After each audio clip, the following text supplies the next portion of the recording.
Hey, Brigham with Drift. Today I want to tell you 5 things I think you should know about the Spring Break Powder Racer. I grabbed this board on a whim, got a killer deal, and hadn't tried anything from Spring Break before.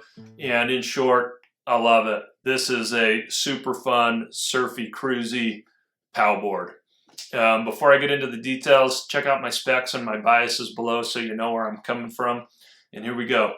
First thing is, this thing has excellent float for its size. I got this in a 157, does not feel big at all to me, but it floats every bit as well as 157 Battalion Party Wave, the 153 Telos Backslash, better than the Yes 420, any comparable kind of volume shifted boards. This thing just does a great job of staying afloat.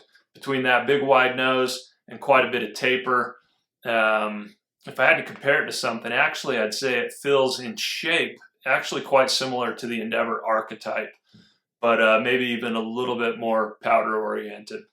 Where it differs from a lot of those boards, the second thing I'd share, this thing is super soft. It's got to be the softest pow board, and definitely of the volume shifted boards that I've been on. And we're talking Solomon Dance Hall, the Telos, the Battalion, the Yes, the Storm Chaser. This thing's super soft. I noticed it instantly when I got on it. So it's really fun and playful,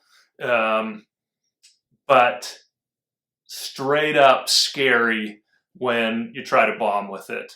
Bad snow, not fun, but good soft snow, I had a ride on this thing.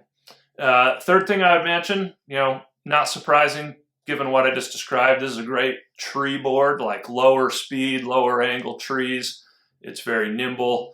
The taper really helps with getting that back end around, and it's got hardly any camber, like right between the bindings.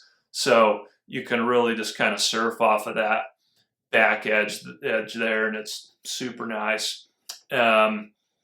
I think that taper too is, to me, and I keep talking about making a video about volume shifted boards and how they're not that rad, but I think the taper adds something that a lot of those other volume shifted boards don't have. I think those short and wides without taper, I think there's a dimension that's lost, at least in the powder, in how dynamically you can ride them.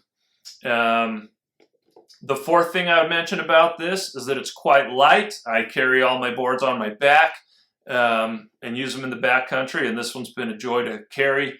And then the fifth thing I would mention is the stuff coming out of the mothership by Capita.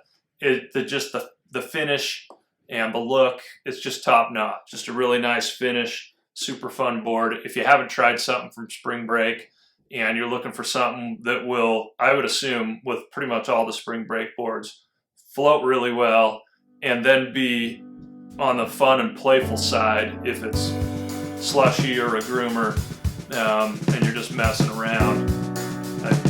I'm a big fan. So that's the Spring Break Powder Racer. Hit me up in the comments if you got any questions. Thanks for watching.